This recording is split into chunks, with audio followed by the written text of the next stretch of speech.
Can you hear us now? I can, yes. There. All right. All right, we're good to go. There were really good reports, though. Thank you, Jason. Yep. Do you want to do board member reports again, or no? We can. I think we're fine. Okay, all right. Then we'll, thank you, and we'll move on to superintendent report. Well, I echo, the student council does an amazing job. They do strong work. I'm continue to be happy with the opportunity to get and meet with our high school students advisory council. I think we've met 3 times, probably setting up a 4th. There's been some great discussions from that group. I'm going to have the great pleasure to attend some of the student body class meetings at the high school tomorrow, and you know, be sharing some information about a important topic, and that's just as that whole idea of back to what I talked a lot about last week, is just the whole idea that that we're committed to a safe and respectful learning environment that's free of any kind of harassment or discrimination or racism and those kinds of things, and just really express the importance of that, and that every single student, again, and that word every in our mission is all capitalized, has the right to an education without others infringing upon that, and just you know, having a serious conversation with them on that. So hopefully that goes well. I want the board to know that we've been having ongoing collaboration with the city and the Chamber of Commerce on some promotional kinds of marketing tools as it would relates to why Princeton. And I was able to meet with them today, and we had a productive meeting. And I think the one thing that everyone is really identifying is that we all have needs for telling our story, and and you need to have the skill sets to be able to do that, right? How do you know, the city doesn't have a marketing department or a communications department, and neither does the Chamber of Commerce, and neither does the public utilities, and you know, so, and neither does the school really, and we all are seeing that we have that common need. So we might have ongoing discussions about how we can potentially share resources because we all have that same common goal, right? But none of us can afford a full department, if you will, to do that work. So that's some things going on. Let's see. We're continuing on with our work as it relates to curriculum design. We had a great staff development day a couple of weeks ago, so that work is ongoing. Teachers are getting their unit and designs put into Atlas Rubicon, and I think that should be something that we should present to the board at a board showcase here at a future meeting. I didn't line up a board showcase tonight because we're blessed to have C come and present, so that's kind of our board showcase, but we'll continue on to try and get a specific showcase as we go on. I want the board to know that tomorrow is a big day also, in that I know that C has their day at the Capitol, but also MASA Region 6 does, and if you recall, I'm the chair of MASA Region 6 for this year, and one of my responsibilities is to line up all of the different meetings with all of the different legislators, and do that and set that up virtually. And I think we have 14 legislators lined up. We were able to, you know, secure all of the regional or local legislators. And if you, just to give you an idea of what Region 6 is, it basically goes down past like Elk River, and it goes over to St. Michael, Monticello, all the way over to St. Cloud and up. So it's kind of that whole central Minnesota. So there's about 60 of us, 60 or 70 superintendents. So, you know, lots of different legislators work in those different districts. So we're able to secure all of those, and then we have some nice meetings set up with the chairs of the different education committees. And I was really happy, I was just sharing with Brad, to get a meeting with Senator Miller, who's the majority leader of the Senate right now. And I have a relationship with him from my previous district because he was a senator from where I was, so it was nice to be able to leverage that relationship, and he's made it a long ways from when I knew him, now that he's the head person in that group. So of course there's always lots more to talk about, but I'll end my remarks unless you have any specific questions for me. All right, then we'll move on to approving the agenda. Is there a motion to approve the agenda? So moved. Second. Motion made by Deb, second by Jim. Any discussion? Hearing none, all in favor say aye. Aye. Opposed, same sign. Number 7, discuss and act on previous board meeting minutes from March 1st. Entertain a motion to approve the former meeting minutes. So moved. Second. Motion made by Chad, second by Don. Any discussion? Hearing none, all in favor say aye. Aye. Opposed, same sign. I'll entertain a motion to approve the consent agenda as presented. So. Motion made by Jim, Second. second by Eric Strandberg. Any discussion? Hearing none, all in favor say aye. Aye. Opposed, same sign. Motion carries. We'll move on to the information portion of the meeting and begin with transportation update from Palmer. Yeah, Palmer's here tonight to talk about TransFinder. TransFinder is a software that is routing, and it's also going to have some functionality for our parents. So I asked them, since it's such a big change, to come and talk about that too tonight. So you are aware of what we're on the ground doing and what will be coming in fall of '22. Awesome. Do you want to introduce our two guests? So Shane, Trace, are you there? We have Shane and Trace, and Trace, if you recall, was our local manager here in town for quite a while. We were sad to see him go, but he still works with us quite a bit. So thanks you guys for coming on tonight. Yep, thanks for having us. Yeah, thank you for having us, Superintendent Barton and school board there at Princeton. Again, thank you for having us this evening. I'll just kind of kick it off here really quick, and we want to make sure that we leave plenty of time for all of you to ask any questions on Zonar TransFinder here.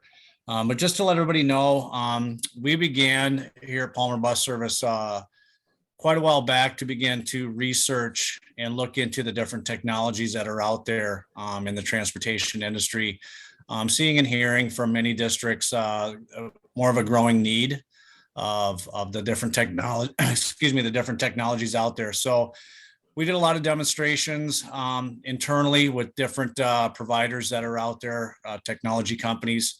And Palmer Bus Service, we landed with the two Zonar, which is a GPS service technology, and Trace will get more into that here in a few minutes, as well as TransFinder, which is a routing and student database software program. And we just felt that these were the two best providers out there to really hone in where we believe districts and the information that districts were asking for. So that's who we at Palmer Bus Service made the decision to partner with. And within that too, and at the time when we were looking into this, we were unaware of this, but we found out afterwards, TransFinder and Zonar had also partnered together as well, and that Zonar believed that TransFinder was maybe the best wagon, if I can say it that way, to hitch their horses to as well.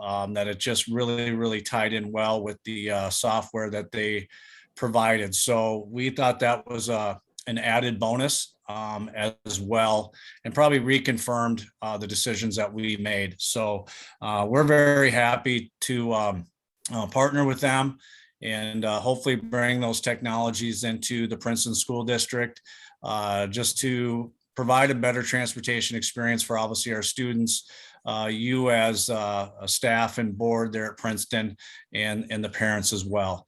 So with that, I'll turn it over to Trace, and Trace will get more into the weeds for all of you to see what these technologies are all about. Thank you. Yeah, hi everyone. Again, my name is Trace Johnson. Some of you may kind of remember me. I was there in Princeton for 4.5 years. So I'm working now with Palmer as the Director of Student Routing and Technologies. So I'm going to kind of kick it off with Zonar first, and I want to kind of keep everything kind of high level. I don't want to get too in depth, but any questions you have, just please let me know, and we can go more in depth on any of that from there. But with Zonar, we kind of went all in with that across all our locations around the state of Minnesota. So we installed Zonar at all 22, I believe, 23 locations that we have this kind of past fall here. And we've kind of been full force using that. With Zonar, the biggest aspect of it that you get out of the technology there is the GPS tracking of the buses. There is some student tracking that plays into that as well, but right now we're mainly using the GPS of the buses.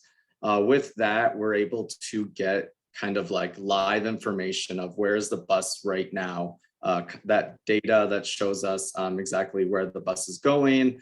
So if parents are kind of calling in, someone that's sitting in the office is able to track those buses and see exactly where they are. And what kind of, what they are doing. The other part of that, that's a big portion of it, is the path report, it's called, which gives us what did that bus or that vehicle do. So it gives us information of exactly turn by turn where it went. And the biggest part of that a lot of people like and that we really like here at Palmer is, did the bus stop for a student? I know that's kind of one of the biggest things parents call about. Is, the bus was running early, it was running late, or maybe they're saying it never stopped. Well, we're able to see now exactly where a bus stopped, what time it stopped, the address, all that information. So we know now, if the driver actually stopped or not, and be able to share that information with the parents. So those are kind of the two biggest parts of Zonar that a lot of our sites are using as well in Princeton that they are already using. Some of the other information that we're able to get out of it, some different reports, if you want to say, are speeding, how fast are the vehicles going, idling reports, how long were they idling for? We can kind of break it down, at the bus garage, at certain schools, or just kind of in general. We're able to run bus diagnostics. So we're able to kind of keep up on the maintenance of our buses and vans, and better make sure that, they're road ready and everything like that, as well as the pre-trips the drivers do. The other part that plays into it that I kind of mentioned is that student tracking. They have something called Z-Pass, which plays also into Stop Finder, which is one of the subjects we're going to talk about. And what that does is we're able to use that in-house, that Z-Pass, to see what students are actually riding the buses and how often are they riding the buses, and really make sure that, we're not overloading any buses capacity wise, or even kind of vice versa, making sure we are using enough of a capacity of a bus and be able to kind of determine those things a little bit better. It also gives us that information of, where is a student? So they always have to scan on and off that bus. So hopefully there's no more questions of, did a student even get on the bus? Or if a parent calls, we'll know right away exactly what bus they are on, instead of having to radio out to drivers. So that's kind of what Z-Pass is. Sorry, I think the dogs are probably barking in the background. So that's kind of what Zonar is. Again, kind of a brief overview. I don't know if you guys have any questions on Zonar, or if you'd like a demonstration, I could kind of show you kind of what that path report looks like, right now. I just kind of want to leave that open to the board here. Well, I'll ask a question, Trace. Now, with this package that we are getting initially, is that going to provide the ability for a parent to have an app on their phone to be able to track where the bus is? Yes, so that is Stop Finder, and I know I shared some information with Michelle. I don't know if she had a chance to get that information sent out to you guys on the board or printed off for you. But Stop Finder falls into Trans Finder. So there was kind of like a chart that I shared with her, I believe. So you'll kind of see that Zonar is like the parent company, if you want to say, and Trans Finder is, and then they have their services below that. So what Stop Finder is that's that parent app that parents could download and track where their student bus is. So they wouldn't even really have to call into the bus garage anymore and say, hey, is the bus running late today? Is it running early? You know, where is the bus? They're able just to pull that up now on their app and see that.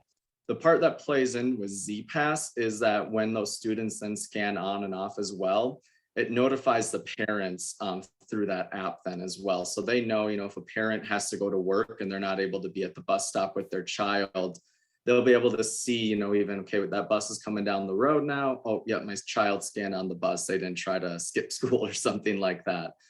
So it is a really great technology.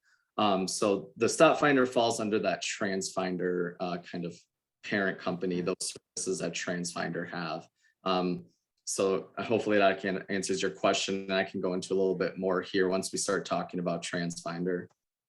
I remember when Shane first introduced this to us, it stuck with me. He said, you know, we've been able to track where our pizza is on delivery for a while. Why can't we track where our student is? And I mean, there's a lot of truth to that. I think, you know, there's a lot of technology integration that Palmer's, you know, going to continually work on. Of course, there's a cost with this. Some of the startup costs associated with this are significant. And Michelle's working to build that into our budget for next year. So that would all be reflected in any budget that we adopt for next year, so that you're aware of that. And then I think there'll be a lot of work that will have to go into the training component of families, like how do you use it? You know, so we'll have to lean on Palmer a lot to help us get off the ground and get started off right, so that parents can get used to that. How does the scanning work? Yeah. There's a question on how the scanning was worked. Can you explain that? Well, you got that. Yeah, so with the ZPass, it is a little box essentially that gets plugged into the Zonar equipment that we already have installed in the buses. And they're typically mounted on the dash near the door somewhere close by. So when students are getting on and off the bus, they're able to, you know, just quickly scan their cards. So with the cards, Zonar partnered with a company called CI Solutions, and they are able to then work with specific school districts. So they would work with you guys in Princeton to make sure that all students have those ID cards, and those ID cards can be used for multiple different things. So they can be just used as your student ID. They can be used for different things that you guys might need to use at the school district, that, you know, lunch cards, whatever that may be, as well as that same card to scan on and off the bus. So, but is the system only as good as the students remembering their card with them? Unfortunately, yes. You know, there is an overhead cost of purchasing all the cards. For replacement cards, usually what they recommend is, you know, maybe a student gets up to 2 free cards after they lose their first one. And then from there, you have to start charging the families or the students for those new cards. So, you know, for little kids, you know, we kind of already do bus tags where they're kind of already attached to their backpacks. So you can kind of use those cards the same way where they're just attached to those students' backpacks, and hopefully, you know, they always have their backpack on them. For older students, you can do the same concept. A lot of older students, you know, might have their own wallet, purses, whatever that may be, that they can hold those cards in. So again, it is up to the student to always remember to have that card with them. But yeah, it is as good as the student remembering it. So a student is still allowed on the bus without the card? That is correct. Obviously, we're not going to turn away any students picking them up at their bus stops in the morning or in the afternoon when they come out to the bus.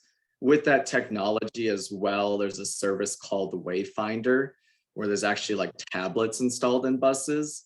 And what drivers are then able to do is also track the students. So say a student, the driver knows that Sally's getting on the bus and Sally says that she forgot her card, the driver could just check in Sally. So, again, that is kind of another service to tie on to that.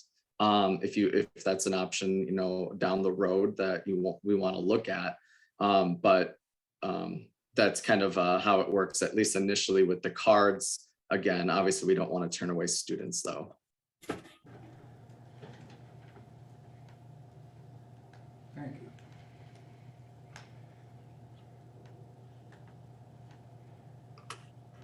Is there any other questions or comments?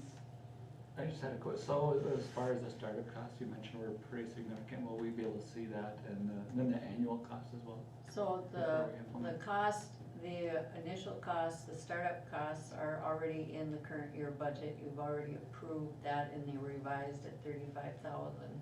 And then I think it was around 40,000 for ongoing costs, and I'm just, estimating in my head right now. So, Right. yeah, which is on par with what we pay for Skyward and all of our, we have a couple big student software things that we pay for, and it's on par with that. The Wayfinder and the student tracking pass, we are not planning on that being a next year process, because we have to build the routes first in TransFinder. We have to get StopFinder up and running, so we plan on doing our hand passes for another year before we add, because each time you add one of these things on, there's more money involved with it. So we want to be prepared for it and able to handle it before we try and do it all at once. Because this could be classified as student safety, is Safe Routes to School grants or anything like that qualify for any of this? So we're building it right now into our capital program because it's gonna be ongoing. And we could have probably used it for, ESSER dollars and things like that, but we're already spending a lot of that with our staff, so.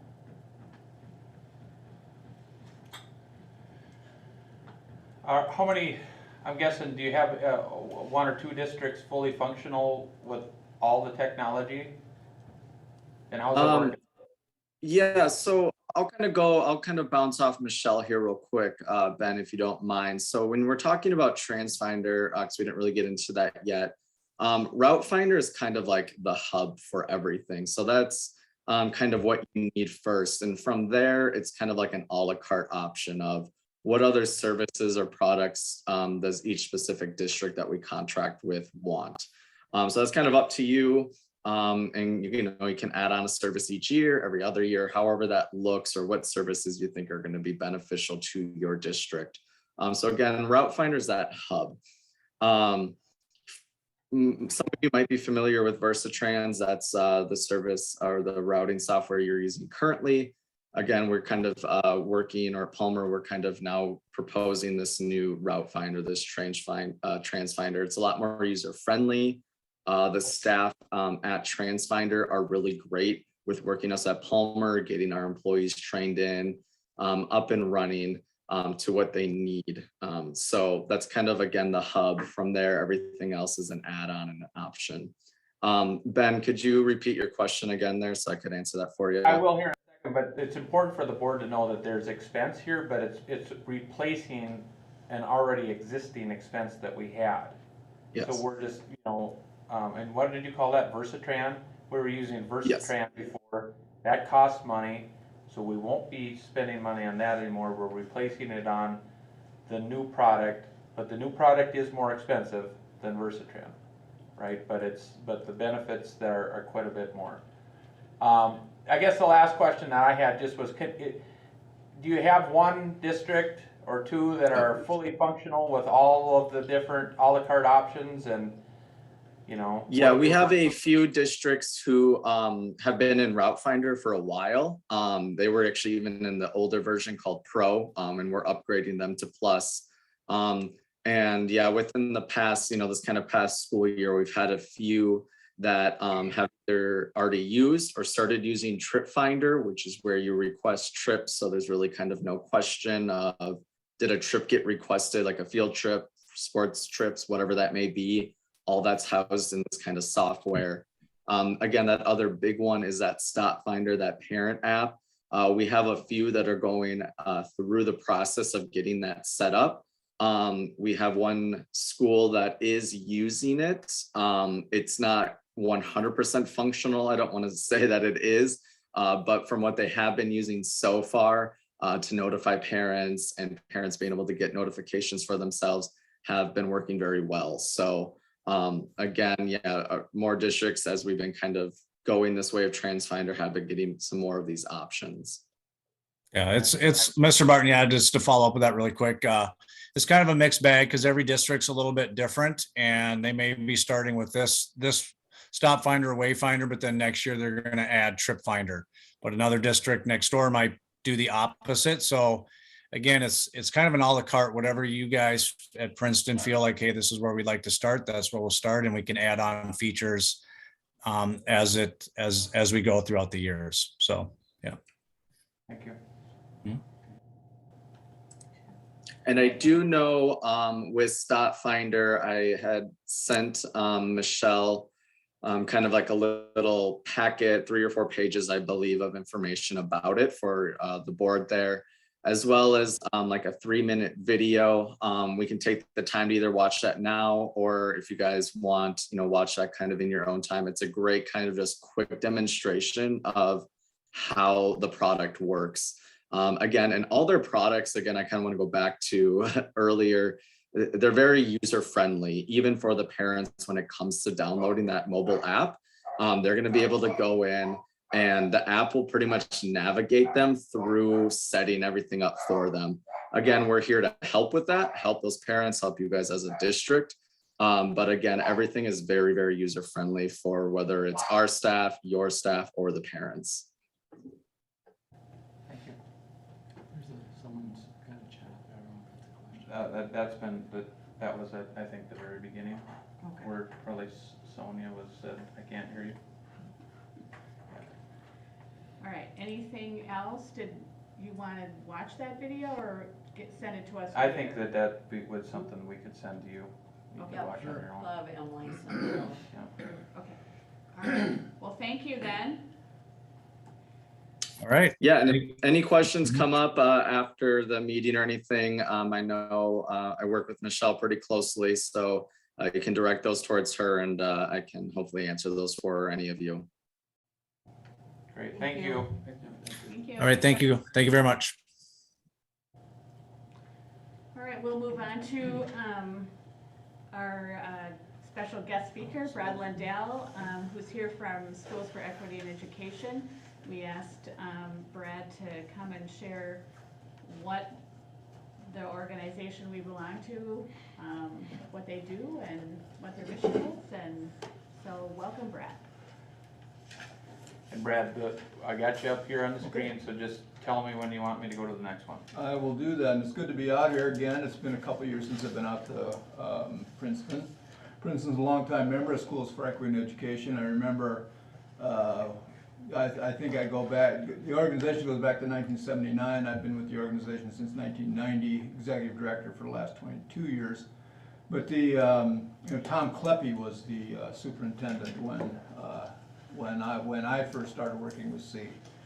And again, the thing that brought C together, and we can move to the first screen, the history of C.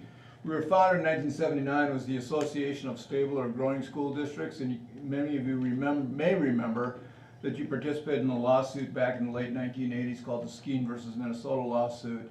That was a group of low property well school districts sued the state and tried to get more fairness in the property tax system, but also in the education funding system. The suit was successful at the district court level, and because of that, the legislature made some changes in the equalization formulas, and I can talk about those as we go forward. But the suit the Supreme Court ruled against Schools for Equity in Education and the plaintiff group in that, but the progress that had been made was made on the referendum levy and the debt service levy, and we'll talk about that. We renamed the organization Schools for Equity in Education in 1995. We're in a coalition of 55 school districts located throughout the state. Organization is largely composed again of the plaintiffs in the Skeen lawsuit. And then I would think that our student demographics tend to generate, there's not much generated in terms of categorical aid.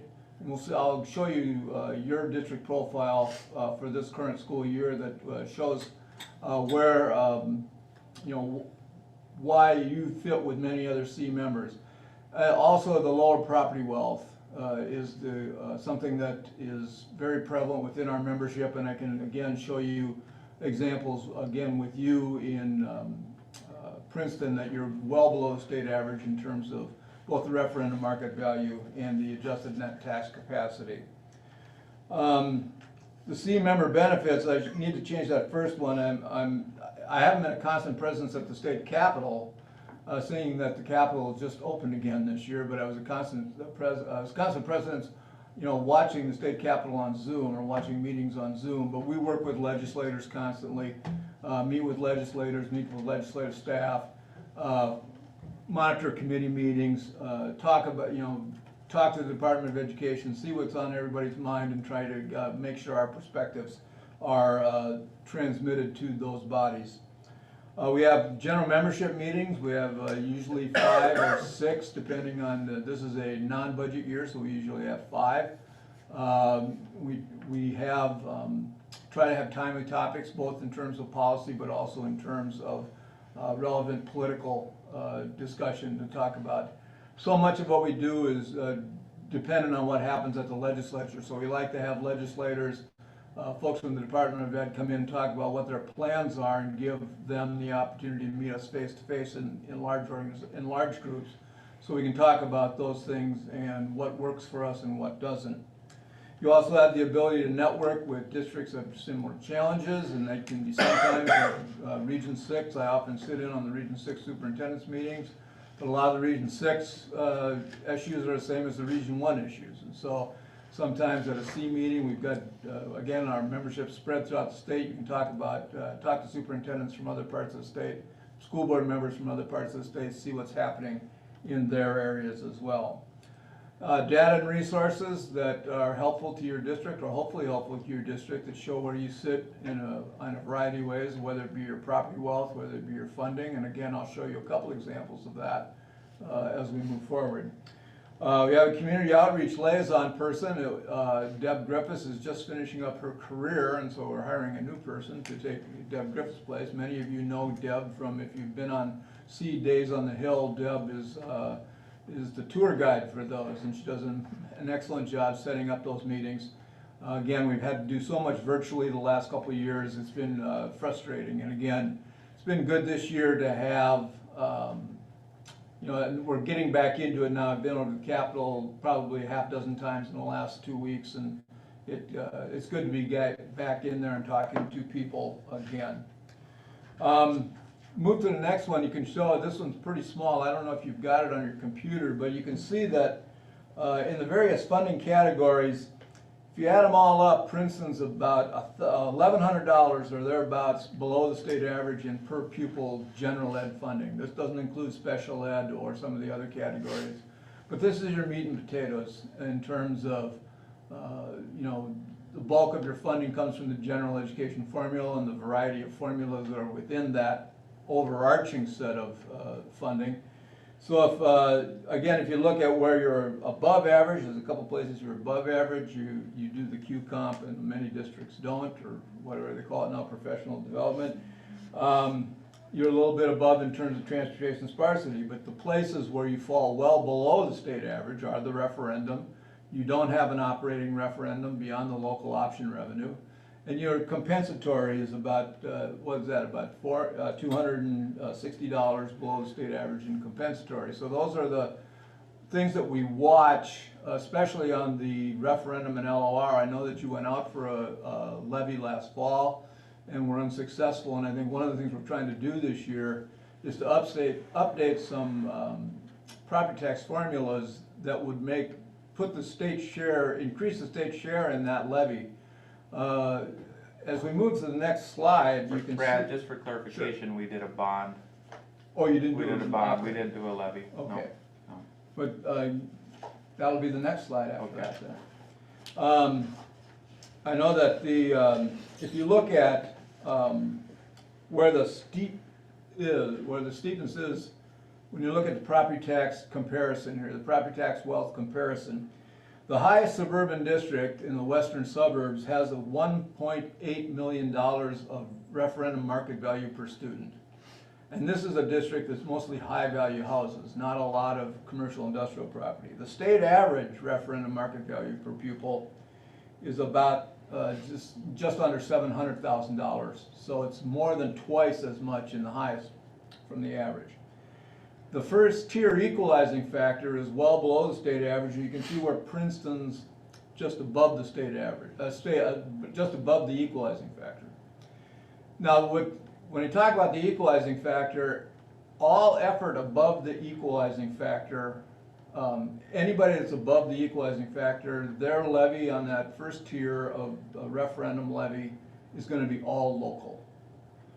So the highest suburban district is, you're going to pay more than 3 times the same amount of tax effort for the same dollar raised.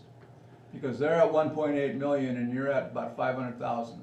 So you take 3 times, it's again, 3 times 600,000 would be 3 times. So it's more than 3 times the same effort to get the same dollar on the referendum. And so that's one of the things we're trying to do this year, is to raise that equalizing factor. We're obviously not going to get it all the way up to $1.8 million, so that the effort would be the same. But we would like to get it up there so that folks like you would not have to pay the full freight that are, not to the extent that you're paying now for additional dollars. It's very similar within the local option revenue as well, where you're paying that much more in terms of effort on that $724 per pupil. So it's not quite apples to apples, but it's, again, it gets quite complicated. There's lots of different equalizing factors, a lot of different moving parts, but the whole point is that your property wealth is such that you're putting forward a lot more local property taxes for the same education dollar as they are, both in terms of facilities and in terms of for operation. If you look at the next one is then the ANTC, the state average ANTC, and this is an area where, because if you would have right now, the equalizing factor for the equalizing factor on the debt service, you have to hit 10%, or no, you have to hit over 15% of local effort, which you are above. But then you're equalized at 55% of the state average, and you're currently at about 70% of the state average. So again, it's all local compared to any kind of state participation on your debt service. This would have been very helpful for you last year had these formulas been kicked up, and one of the things we're trying to do this year is to get that equalizing factor to be right at the state average. This one's a little bit easier to work with. Can you go back one slide? Sure. So when you are at the Capitol and you're talking to whoever about this slide and you're pointing out the difference in how are they arguing that against? I mean, how are they saying, well, yeah, but you got to look at it this way? I mean, what's their? Well, you know what I'm saying? Yeah, I know exactly what you're saying. One of the things that comes out is that well, everybody chooses where they want to live, and so you chose to live in Princeton. You knew what you were signing up for.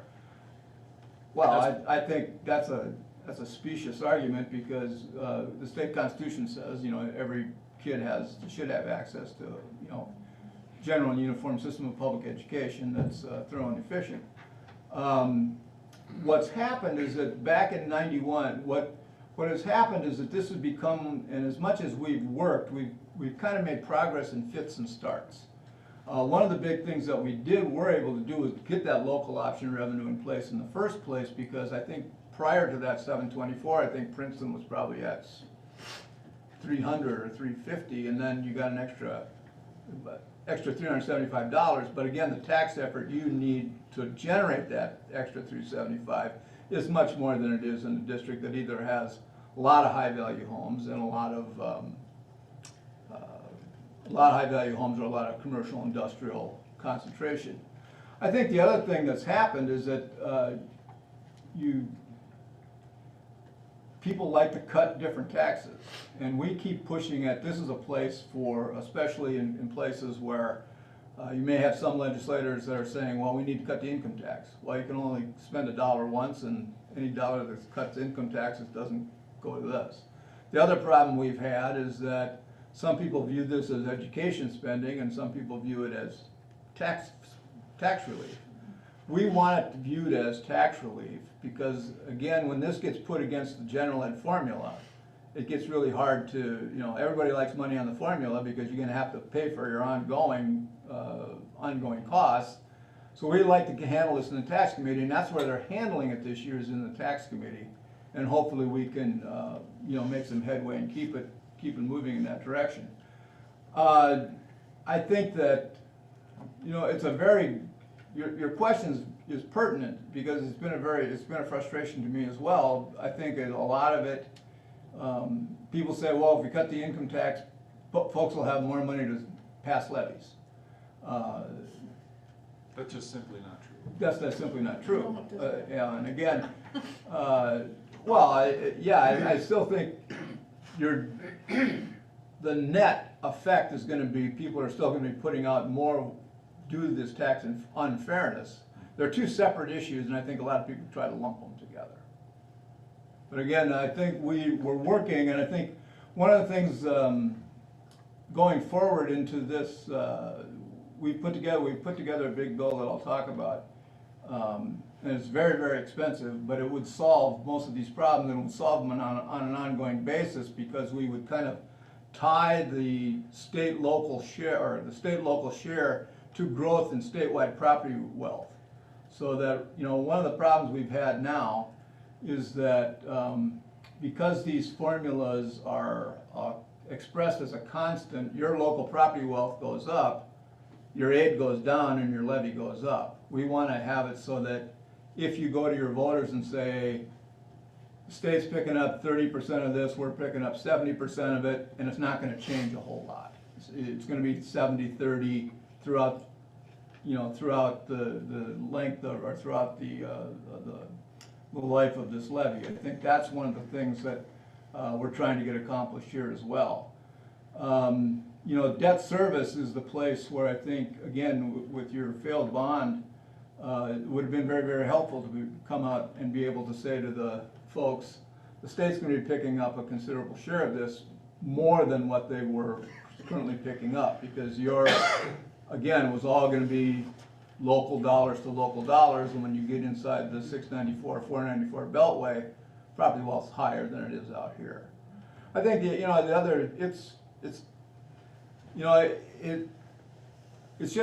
it's been very frustrating for me the last few years. I think the other thing is that we've had these ups and downs in economic performance, and all of a sudden you've got the state's looking at a deficit, and then all of a sudden the state's looking at a surplus, and then all of a sudden you get folks that, because we had all this demand built up from when we had a deficit, now we've got money, let's spend it. And this one is never, it always seems to be everybody's second favorite thing to do.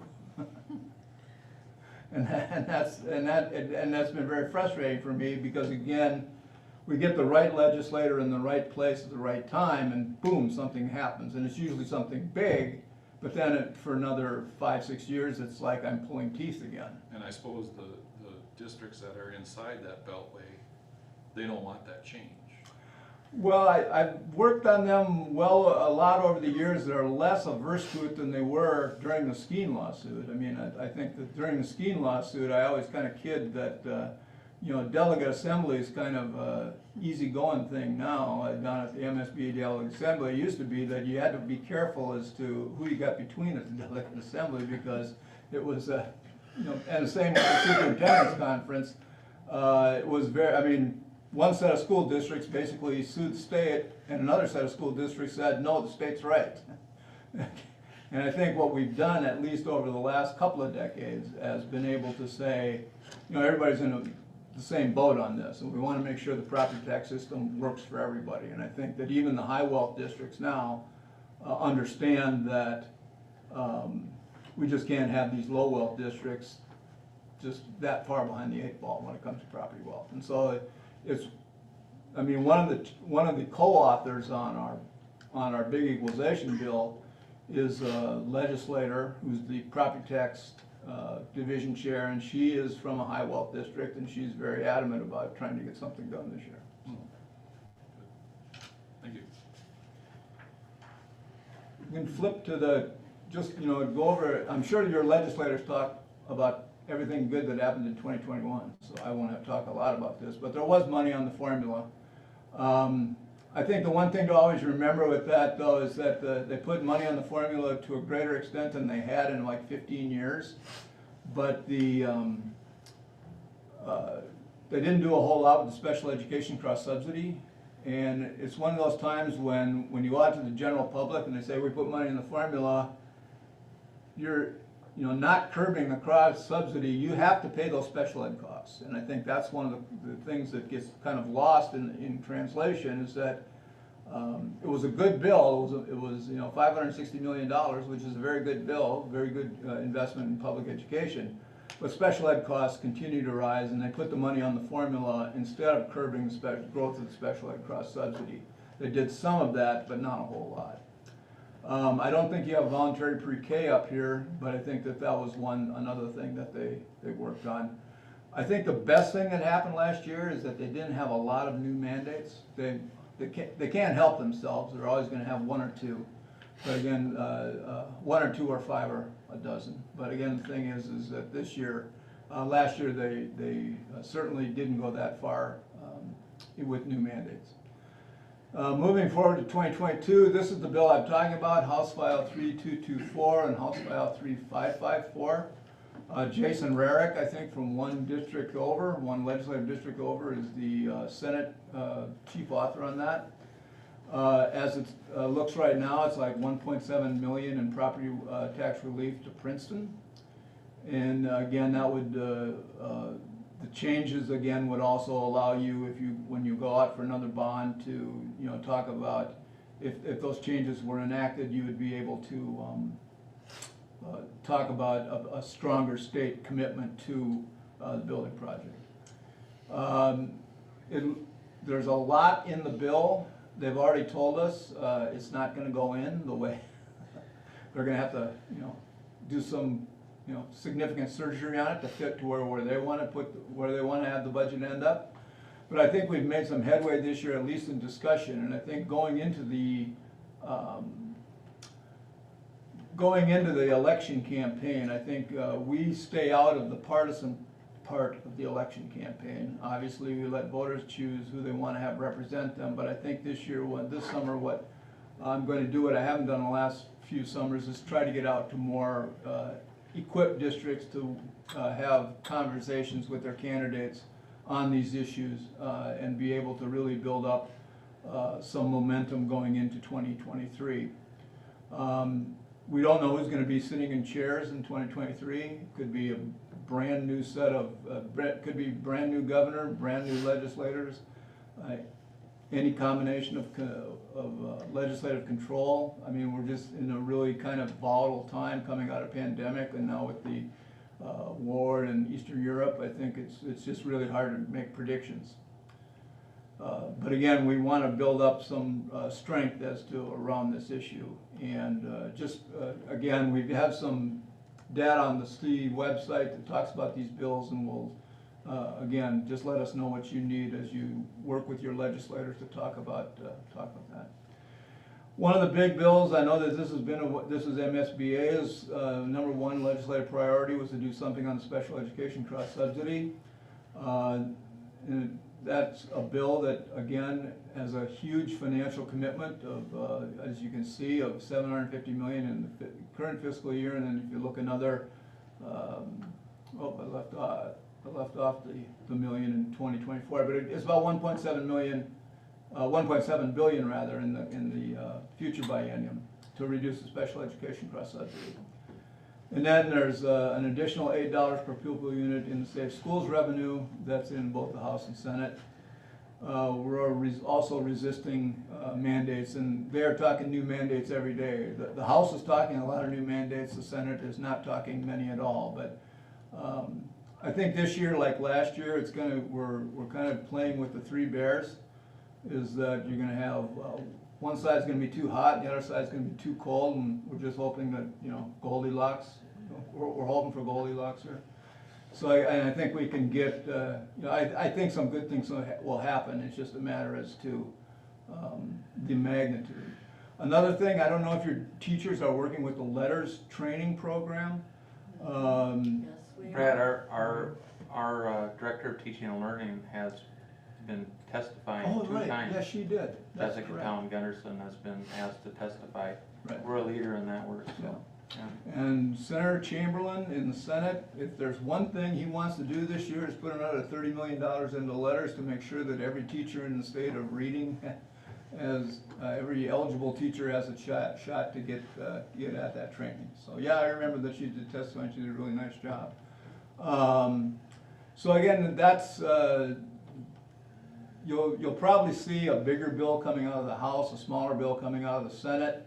How they mesh up in the end, I think that I'm kind of surprised that there hasn't been more willingness to look at modest spending packages as opposed to bigger spending package. Well, one side has bigger spending packages, one side has smaller, very small funding packages. I thought there would be more pressure to do something modest. Just kind of in the middle, and we may get there in the end, but I just don't know where that's going to be. The governor's bill is going to be heard in the House on Thursday. That's House File 4300. He's put an additional 2% on the formula. Lots of commitments to special ed cross subsidy, to English language learning. A lot of other kind of mental health related initiatives. But again, I don't think a lot of those things are going to come through. They really don't have a lot of traction on the Senate side right now. So again, all public school children must have equal access to high quality education. We used all instead of every, I guess, maybe I can switch to your. Oh, they're both the same. And then, I think if you move to the last, this is that's my email. That's going to be my address for another 3 months because MASA sold the building. I'm a tenant at the MASA building, and I've been in the basement there. And I'll be moving on. I'll get you the new address. It'll probably be a new phone number as well. But you can always get me by my cell, and you can always get me by my email. And again, I really look forward to listening to what you guys have to say as you work again to deliver what you need in your districts. I think the thing, my admiration for school board members has always been high, but in years, as we've watched the federal government just continue to not make decisions, and now state government trying to avoid making decisions, you guys always have to make decisions. Every day you have to make decisions. And I think that I think that gets lost on a lot of folks. You guys have to put something in front of kids there on a daily basis. You have to pick up kids at the bus stops. You have to do all those things and plan all those things. Whereas move up the line of elected officials, there gets to be, well, maybe we'll do something and maybe we won't. You guys don't get to do you guys don't get to play maybe. So. Any questions? Any other questions? Was there something, Michelle, I thought you said that you saw something about maybe an increase to the 724, the LOR, is there? That is in the 3554, Oh, okay, or the that's 324, 3554. Oh, okay, got it. That was called something like third tier. Yeah, there's a new, well, that's another one. I don't know if that bill's been introduced yet. I know that the Minnetonka School District sent out kind of here's something that they were planning, and they were trying to create a new, I think it was $350 or thereabouts of new local option revenue. I didn't read the detail, it just said third tier of. Right. Off of. Right. Total. Yeah, that hasn't been introduced yet. But in the 3224, there is a $101 increase in the local option revenue. That boards would have the authority to. Boards would have the adopt. authority, right. But again, that's why we need to hike those equalizing factors, because again, the unfairness given, you know, low property wealth to high property wealth.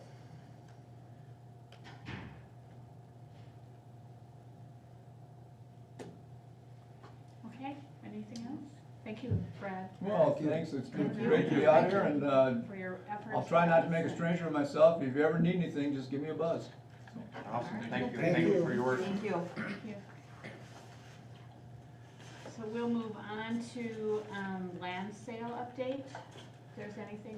Just want to let the board know that our attorney did review the draft of a purchase agreement, and You wanna go back out. he did give about 5 items that he wanted their attorney to review and look at. I've been back and forth with them a couple of times, but they're still working on coming to a resolution. So basically, nothing new, other than, you know, the details on that purchase agreement getting worked out. So I would assume we'll hear from him sometime soon.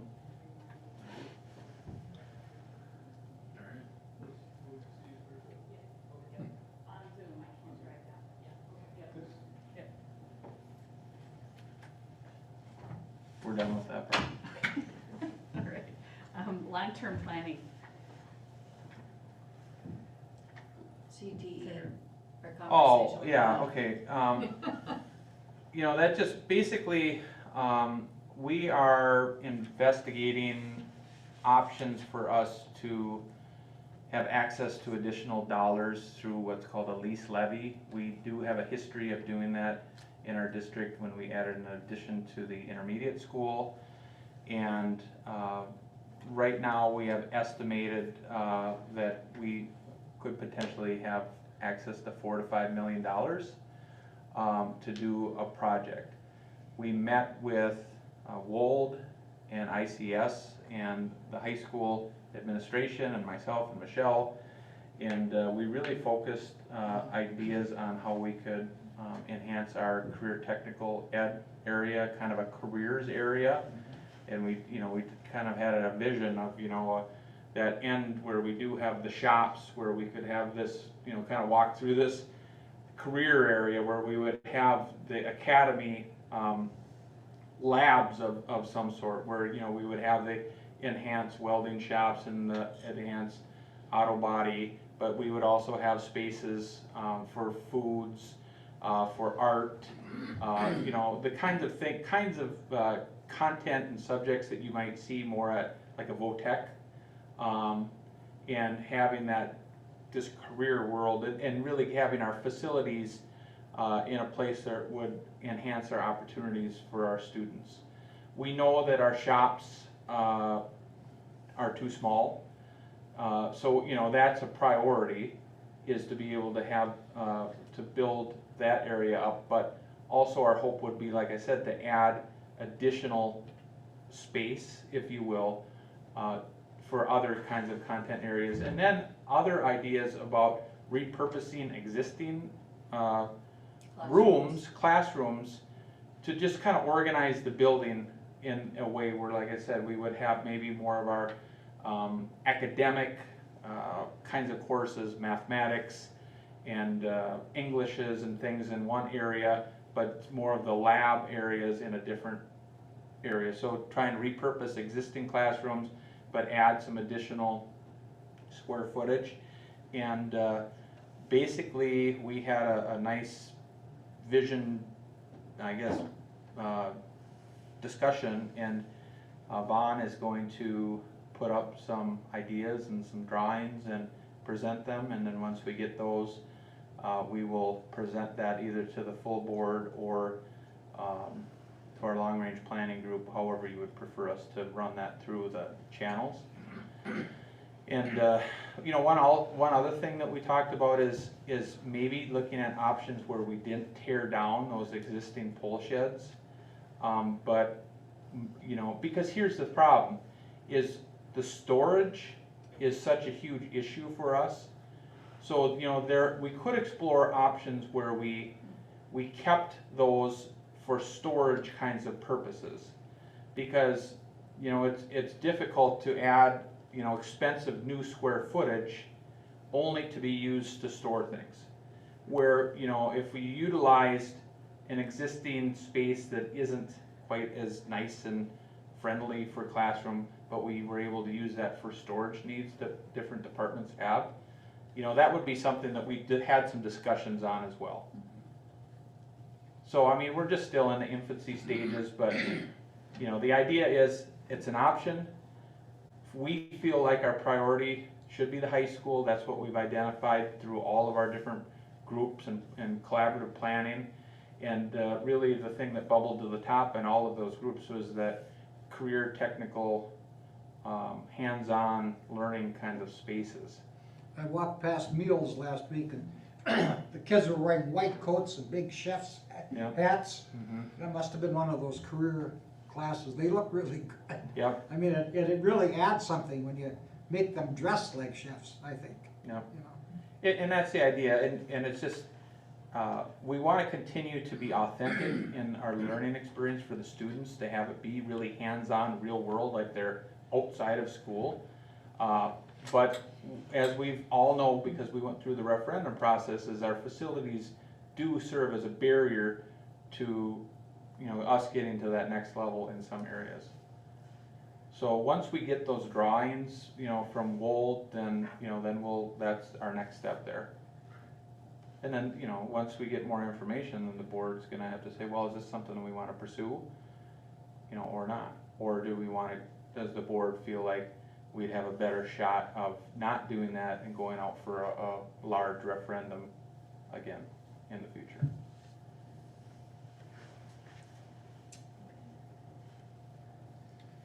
Any questions for Ben or anything on that? I just had a quick question. I mean, there were so many details in what we were trying to get past, right? It'd be nice if we were to have that discussion and just to look at it together and see what to prioritize, like what you were saying, because I mean there was a huge list there. Mm-hmm. It'd just be kind of nice just to like look at the big picture and So is that something that, you know, if the board would like, we could have a full discussion on terms of other priorities that might be there other than the shops and the career tech ed area? Like, because you're right, I mean, we had the gutting of that original square, right? That was gonna be about 13 to 15 million, which is probably more now. We did have quite a bit tied into some of our activities and athletics and locker rooms and those kinds of things. You know, you all know, I don't need to go through it all, but I guess that we are making some assumptions that the career technical area would be the priority, and I guess you make a good point, maybe we shouldn't be making that assumption. You know, we're talking $4 to $5 million is what we're talking. I'm So, not gonna be able to do much for $4 or $5 million. right. No. I hate to be a Debbie Downer, but yeah, well, I know it, it's sad. At some point, we're gonna have to go back out for referendum and do some of those other projects. Well, how would the board like us to proceed? Like, if I mean, I think we've already launched the career academies. It just makes sense to fund that and get that continuing to grow each year. I mean, I don't know what everybody else thinks, but the career academies and the shops and all that area seem to be a priority. Yeah, and I guess we were basing our thoughts on, I guess, what we heard from all of those groups that we worked through that process for a couple of years, and it seemed through that process that the career technical area was the piece that kept kind of bubbling to the top, and it was the most realistic thing to try and tackle with 4 to 5 million, whereas maybe that original square could be a potential priority, but it's not realistic to be able to do much of that with the little bit of money that we have. Well, and the thing is, the lease levy is only for additions. That's all you can use it for, and that's a little over 3 million of what Ben is saying. And then we would have an opportunity to bond off of our capital, which is what they did for, well, it's now the intermediate school, but that's what they did back in 2007 or 8. So that bond is coming off in a few years, so we would be able to leverage some dollars there. So that's where you get to the 4 or 5. But the bigger part of the thing is the lease levy, so it's only an addition, so we wouldn't be able to attack anything that is a remodel with those dollars. That's a good point, thanks for bringing that up. I guess it's the shops. But Yeah. what about the addition at the intermediate school with the kitchen, cafeteria? So, it's a need obviously, but does that trump student classroom space? We have a boatload of unused rooms at the high school, so, I don't know, you sit up there at that intermediate school, you got kids like piled on top of each other, right? We have freezers that are failing, coolers that are failing. Addition, freezers are included in an addition, so things that we know that we're gonna have to pay for, I mean, we could include and get fixed right now. And $4 million in a kitchen addition is more reasonable and honestly probably more likely that we're not gonna go way the heck over I the may have to budget. blow your bubble. I think there's also a rule that it has to be educational space. Put a classroom there then. I think there's a rule regarding that, because you have to get special permission for any kind of admin spaces with the lease levy. There's just, 4 million isn't gonna get you a darn thing. No, it's not gonna get us a lot, but it would get us some square footage for the CTE areas. And I don't know, I walked through them with Barb when they were in full use, every classroom was being used. We walked in the door and the first thing we ran into was somebody welding. Okay, I thought, well, this isn't very safe. Can we find out what 4 or 5 million would actually buy? Yeah, that's what they're working on right now, Okay, that's okay. what Ben. They're working on that right now, but their focus was gonna be on a career technical ed area space. If the board feels like that's the wrong direction, then what I would suggest is that we, we can sure allow them to finish that work so we can see that. But if then the board would say, let's just kind of take a step back and, maybe we need to go through some activity, the facilitated process for us to come to an agreement on what we felt like our priorities should be. If it would be the intermediate, then, that could bubble out, but and I apologize, we were making some assumptions based upon the previous work that had happened. Well, that's been an embarrassment for years back there, that shop area. We need something better, I think. Yeah. And I think a lot of people would agree with that, but it's always compared to what, some people's perspective might be that there's other spaces that are more important and I don't know, or the board just says, hey, that's not, maybe it's not worth doing and we just need to go back out for a large referendum to try and get everything done. I'd like to see what they come up with, because then we could that would give us a better idea of like, well, that's nothing, so let's go a different direction, or, cause I think now I'm like, I don't, you know, are we gonna get two welding booths and Yeah. two, you know, whatever, I guess I'd like to see what we That, come up with. that's and exactly what we asked them to do, is like, what, because we didn't know either, like, what is $4 million gonna actually get us? You know, if you take a look at square footage for your career technical areas, what will that get? So, we walked the building for quite a long time with Vaughn and ICS, and, you know, they're gonna throw together some drawings. Where would it go? If you keep the existing structure for Well, storage? he had about 3 ideas. We that talked he about could- 3 to 4 different ideas, and I guess that's what we're gonna wait and see, Okay. what they come up with. I think we should finish that, and then if it's, that might give us better feel for if there's a different direction, like Eric's talking about, or. And none of that work, we're not getting billed on any of that work. I mean, they make their money if we actually do a project with them.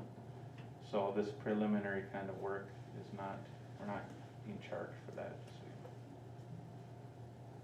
Alright. Any other? Okay. Alright, well then we'll move on to the action part of the meeting, and 10A is to accept the second reading of policy as presented. So, Motion made by Eric Minks, Second. second by Jim. Any discussion? All in favor say aye.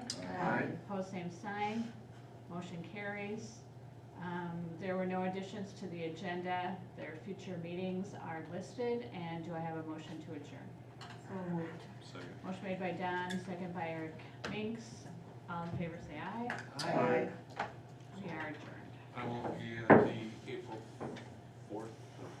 Cruise, eh? Yeah. With that new area. You need to get-